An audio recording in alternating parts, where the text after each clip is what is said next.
Hello friends, welcome to topper star gate YouTube channel. उम्मीद करता हूँ आप सभी लोग अच्छे होंगे और आप सभी की प्रिपरेशन अच्छे से चल रही होगी। सभी को पता है एलटी ग्रेड शिक्षक भर्ती जो यूपी में है वो आने वाली है, या फिर हम कह सकते हैं 28 जुलाई से आपके सामने होगी, जिसका नोटिफिकेशन भी आपको 28 जुलाई में आने वाला है। लेकिन कुछ लोगों के सवाल, जैसे इन्फॉर्मेशन पब्लिक होती है कि हमारा जो एलटी ग्रेड टीचिंग के लिए वैकेंसी आने वाली है, तो क्वेश्चंस क्या है काफी सारे बनने लगे। उस पर कुछ वीडियोज ऑलरेडी डिस्कस की है। इवन काफी जो वहां पे कमेंट आ रहे हैं वो रिलेटेड बीटेक भी आ रहे हैं। बीटेक प्लस बीएड कैंडिडेट्स क्या एलिजिबल होंगे या नहीं होंगे, ये क्वेश्चन को लेकर आज हम इस वीडियो में डिस्कस करने वाले हैं। बाकी काफी सारे जो क्वेश्चंस हैं उन पे अलग अलग सेशंस में एक्सप्लेनेशन या फिर जो भी आंसर है उनका दे रहे हैं।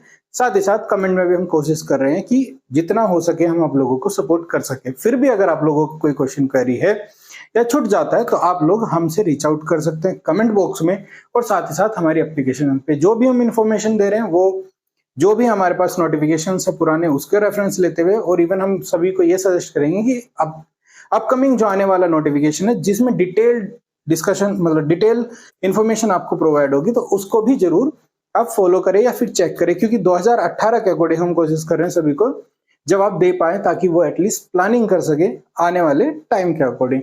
तो ये जो नोटिफिकेशन आया था ये है 2018 का, मतलब जो लास्ट वैकेंसी आई थी उसके अकॉर्डिंग। अभी जो आने वाला है 2025 में, जो कि 28 जुलाई में इसका डिटेल नोटिफिकेशन नई वैकेंसीज के अकॉर्डिंग आएगा।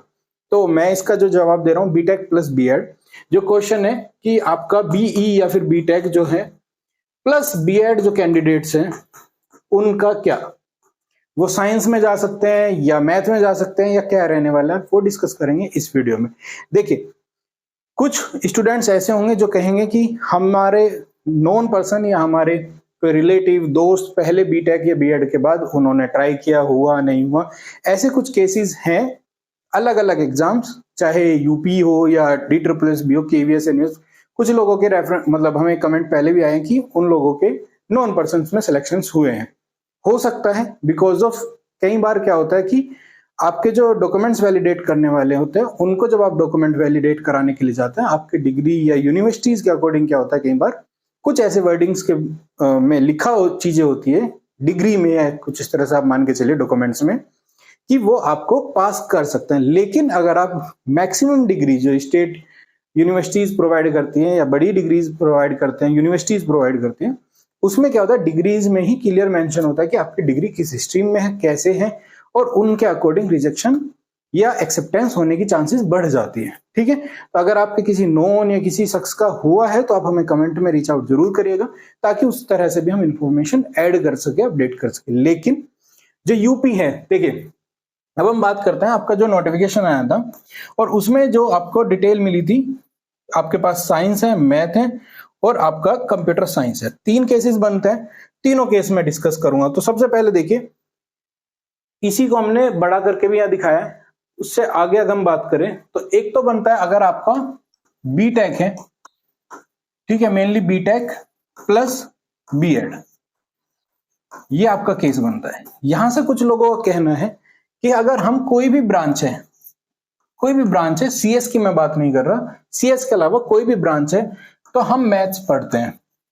ठीक है, जनरली मैक्सिमम जो यूनिवर्सिटीज है वो 2 या 3 सेमेस्टर तो पढ़ाती ही पढ़ाती है। ज्यादातर यूनिवर्सिटीज 3 सेमेस्टर मतलब 1.5 साल मैथ्स पढ़ाती हैं।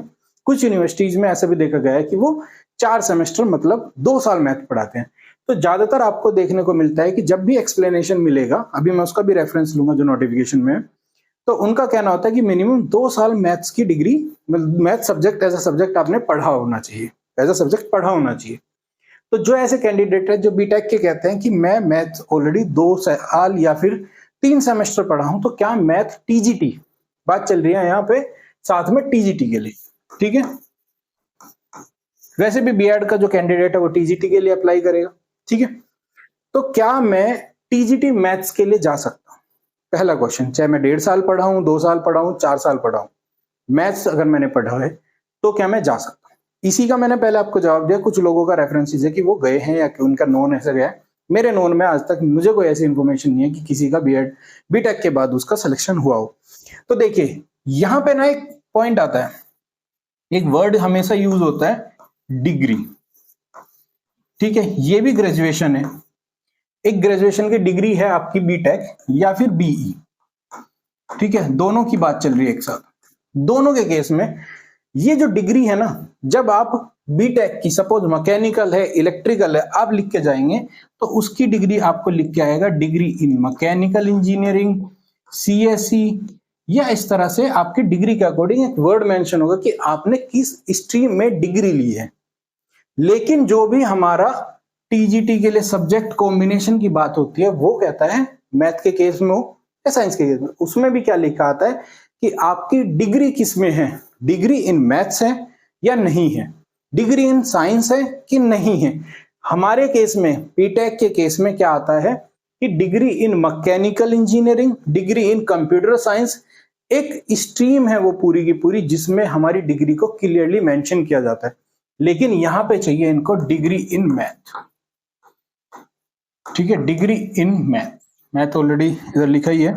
तो डिग्री इन मैथ्स, क्या हमारी डिग्री मैथ्स में है? तो नहीं है, और हम उस केस में क्या एलिजिबल हैं? तो हम, या फिर हम कह सकते हैं बीटेक बीई कैंडिडेट्स एलिजिबल नहीं है, चाहे हमने बीएड की हो गया। दूसरा केस आता है कि अगर हमने भाई बीटेक की, कुछ लोगों का क्वेश्चन ये भी है बीटेक की प्लस बीएड भी हमें, उसके बाद हमने तो साइंस पढ़ी है ना, ठीक है, हमने साइंस पढ़ी है, क्या हम साइंस में एलिजिबल हैं? क्योंकि मैथ तो ठीक है, चलो हमारी डिग्री इन मैथ्स नहीं, पर हमारी डिग्री तो साइंस में। लेकिन देखिए एक वर्ड जुड़ता है यहाँ पे एक्सपर्टीज का, आपकी एक्सपर्टीज किस में है? आपकी स्ट्रीम में, ठीक है, आपकी स्ट्रीम क्या है? मैकेनिकल में, मैकेनिकल इंजीनियरिंग में, कंप्यूटर साइंस में, या फिर आपकी इलेक्ट्रिकल में। आपके इस तरह से आपकी जो एक्सपर्टीज है, आपकी जो डिग्री है, सेम जैसे मैथ में था कि आपकी जो डिग्री है वो एक पर्टिकुलर किसी एक यूनिट टाइप में मान के चली, साइंस और उसकी भी एक ब्रांच मैकेनिकल, तो आपकी डिग्री यहां पे है। आप जिस तरह से एक साइंस बीएससी करने के बाद साइंस का कुछ एक पर्टिकुलर जॉब अगर मैकेनिकल पे जाना चाहे तो क्या वो जा सकता है? नहीं जा सकता। डिजाइनिंग में जाना चाहे बड़ी डिफिकल्टी आएगी जाने के लिए, क्यों? क्योंकि उनके बीच में जो ब्रिज होना चाहिए वो ब्रिज ही नहीं है इंफॉर्मेशन का। जो मैन्युफैक्चरिंग के केस में मैकेनिकल वो पढ़ता है, प्रोडक्शन वो पढ़ता है, हर एक वो चीज पढ़ता है जो कि उसके इंजीनियरिंग फील्ड से रिलेटेड है, क्या वो बीएससी साइंस में पढ़ता है? नहीं पढ़ता। तो उसी तरह से दोनों के बीच में डिग्री इन साइंस, ठीक है, डिग्री इन साइंस मतलब जैसे कि बीएससी है, उनके बीएससी के केस में अगर आप डिग्री उठा के देखेंगे तो आपको वहां पे मेंशन मिलेगा degree in science, degree in math, इस तरह से मिलेगा। जबकि हमारी जो इंजीनियर डिग्री है उसमें मिलता है इन मैकेनिकल, इन कंप्यूटर साइंस। तो सेम आपने जो इंजीनियरिंग में साइंस भी पढ़ी है ना, ये स्ट्रीम एक पर्टिकुलर एक यूनिट में चलेगा, एक डोमेन में चले गए, आप एक सेक्टर में चले गए यहां से हटके। और दूसरी चीज, अगर आपको ये समझ में आया तो आप साइंस में भी यहां एलिजिबल नहीं होते। आगे आप चीज समझिए, आपने मैकेनिकल में, अगर मैं बात करता हूं मैकेनिकल इंजीनियरिंग में, आपने सब्जेक्ट कौन से पढ़े? मैन्युफैक्चरिंग, ठीक है, मैन्युफैक्चरिंग। आपने क्या पढ़ा? प्रोडक्शन, ठीक है। उसके बाद आपने क्या पढ़ा? कुछ एमबीए के सब्जेक्ट पढ़े होंगे, एमबीए सब्जेक्ट्स, ठीक है। एक्सपर्टीज टोटल जो आपके आई होंगी, कुछ डिजाइन भी पढ़े होंगे, डिजाइन से, ठीक है, डिजाइन से रिलेटेड, ठीक है। सोम टोम जैसे सब्जेक्ट पढ़े होंगे, थर्मल डायनेमिक्स पढ़ा होगा, इस तरह के आपने हीट एंड मास ट्रांसफर का जो सब्जेक्ट होता है वो पूरा पढ़ा है। मतलब एक इस तरह से आपने जो सब कुछ पढ़ा है वो पढ़ा है आपने इस अपनी स्ट्रीम से रिलेटेड। क्या ये एक सब्जेक्ट आपने 10वीं में कहीं देखा है? मतलब टीजीटी में आपने कहीं देखा है? जब आपने खुद में वो स्कूल में टीचर को पढ़ते या पढ़ाते नहीं देखा तो आपको किस सब्जेक्ट के लिए वो लेंगे? टीजीटी में अगर आपको हायर किया जाएगा, आप किसी वैकेंसी पे फिल किया जाएगा तो वो किया जाएगा उस सब्जेक्ट के अकॉर्डिंग। जब आपकी इंजीनियरिंग का कोई भी सब्जेक्ट जिसपे आपकी एक्सपर्टीज है, मैन्युफैक्चरिंग से रिलेटेड हो सकते हैं, प्रोडक्शन से रिलेटेड हो सकते हैं, ऑटोमेशन से रिलेटेड हो सकते हैं। अगर जब तक वो सब्जेक्ट आपके टीजीटी में नहीं आएगा, मतलब बच्चों को नहीं पढ़ाया जाएगा, तब तक वो आपकी एक्सपर्टीज को यूज कैसे कर सकते हैं।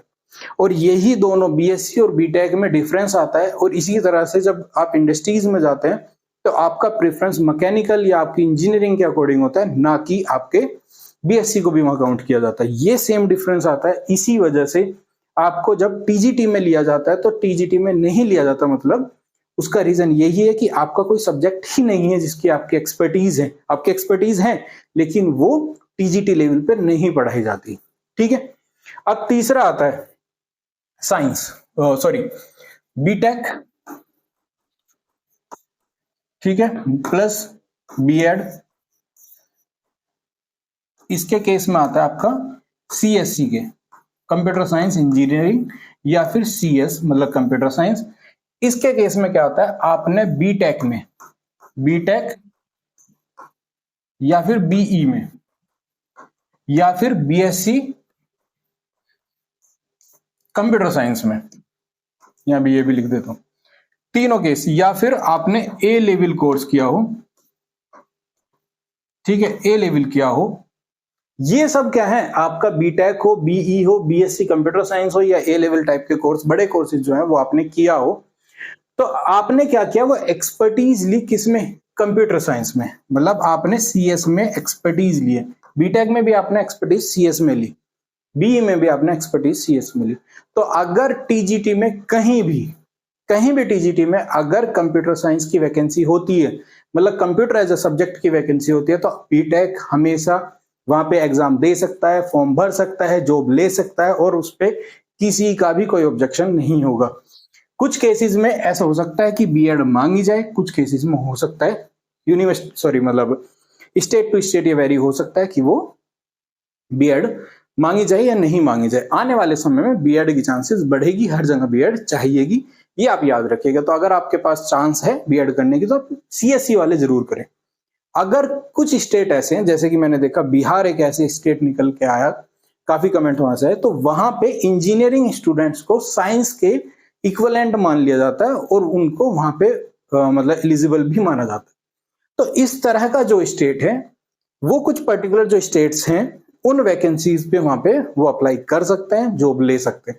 लेकिन अभी हम यूपी के केस में स्टार्ट किया, तो यूपी में क्या है, साइंस में ये जो मैंने सिनेरियो बताया इसी को फॉलो किया जाता है, सेम सेंट्रल में भी फॉलो किया जाता है।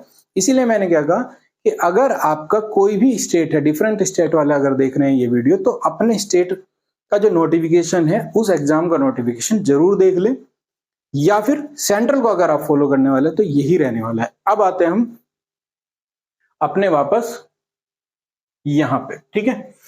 अब अगर आपको देखें, मतलब आपको दिखेगा यहाँ पे, मैं इसको नेक्स्ट इमेज में जाते हैं, तो आपको दिखेगा अगर हम टीचर के लिए, असिस्टेंट टीचर मैथ्स की बात करें, तो बैचलर डिग्री विद मैथ्स, ठीक है, मतलब अल्टीमेटली ये एक वर्डिंग इस तरह से है कि जो आपकी डिग्री है, बैचलर डिग्री विद मैथ या फिर इन अ मैथ, आपकी मैथ के साथ होनी चाहिए डिग्री, मतलब वहां एज अ जो डिग्री आएगी, आपकी एक्सपर्टीज आएगी, वो मैथ में होनी चाहिए। आपने एज अ सब्जेक्ट एक सब्जेक्ट कोई पढ़ लिया है मैथ, वो एक सेपरेट चीज है, लेकिन आपने उसकी एक्सपर्टीज ली है, वो डिफरेंट चीज है। आपने पर्सनल कम्युनिकेशन एक सब्जेक्ट पढ़ा था इंजीनियरिंग में, लेकिन आप उसके एक्सपर्ट नहीं हो जाते। आपने साइंस पढ़ा, फिजिक्स पढ़ा, सिर्फ कितना मतलब 2 सेमेस्टर, तो आप फिजिक्स के एक्सपर्ट नहीं हो जाते। आप फिजिक्स की अगली जो ब्रांचेज है उनके सब्जेक्ट्स पढ़ रहे हैं, है वो साइंस से ही बट डिफरेंट। सेम साइंस के केस में आपको मिलेगा bachelor degree with physics and the chemistry, लेकिन केमिस्ट्री और आपकी फिजिक्स की डिग्री आपकी होती ही नहीं है। आपकी डिग्री आपकी स्ट्रीम से एक्सप्लेन होती है, आपकी स्ट्रीम के अकॉर्डिंग है। दूसरा, आपकी फिजिक्स अगर होती है, ये भी सिर्फ 2 सेमेस्टर होती है जनरली, और केमिस्ट्री जनरली 1 सेमेस्टर होती है, जबकि मिनिमम इनके लिए 2-2 साल पढ़ना जरूरी होता है, मिनिमम 2 साल का क्राइटेरिया। दूसरा, मैंने जो एक्सपर्टीज वर्ड किया यूज वो होता है, ठीक है। यूनिवर्सिटीज वगैरह वो सब कुछ सेम लिखा हुआ है कि आपका इक्विवेलेंट डिग्री होनी चाहिए, अगर ये नहीं है, कुछ वर्डिंग का डिफरेंट है, वो इक्विवेलेंट डिग्रीज का होगा। और साथ में बीएड है, ऊपर भी बीएड लिखा था। जो नेक्स्ट है हमारी सोशल साइंस की, हम कोई बात नहीं कर रहे हैं, हमारा नेक्स्ट टॉपिक है कंप्यूटर का। तो कंप्यूटर के केस में भी आपको क्या लिखा है, बीटेक बीई, देखिए यहाँ पे क्लियर मेंशन है, ठीक है, इन अ कंप्यूटर साइंस फ्रॉम, जो भी है रिकॉग्नाइज्ड यूनिवर्सिटी से इंडिया की होना चाहिए। अगर आप बीटेक या बीई हैं बिल्कुल कर सकते हैं। BSc in a computer science, BSc in a computer science, BSc normal BSc नहीं कि उन्होंने अगर किसी यूनिवर्सिटी ने 1 सेमेस्टर 2 सेमेस्टर पढ़ाया है computer science as a knowledge के लिए, एज अ सब्जेक्ट, ये एज अ सब्जेक्ट होना और एज अ एक्सपर्टीज होना, ये दोनों डिफरेंट चीज है। तो उसके अकॉर्डिंग आप बीएससी कंप्यूटर साइंस है तो कर सकते हैं, BSc in a computer science application भी है तब भी कर सकते हैं। सेम अगर आप बैचलर ऑफ कंप्यूटर एप्लीकेशन और bachelors degree with A level course, ठीक है, ये सब और में है तो इनमें से कोई सा ऑप्शन है तो कोई भी एक ऑप्शन से भी होना चाहिए, और दूसरा बीएड होना कंपलसरी है। तो एक होता है as a subject, as a subject, ठीक है, वो एक होता है एज अ एक्सपर्ट, ठीक है।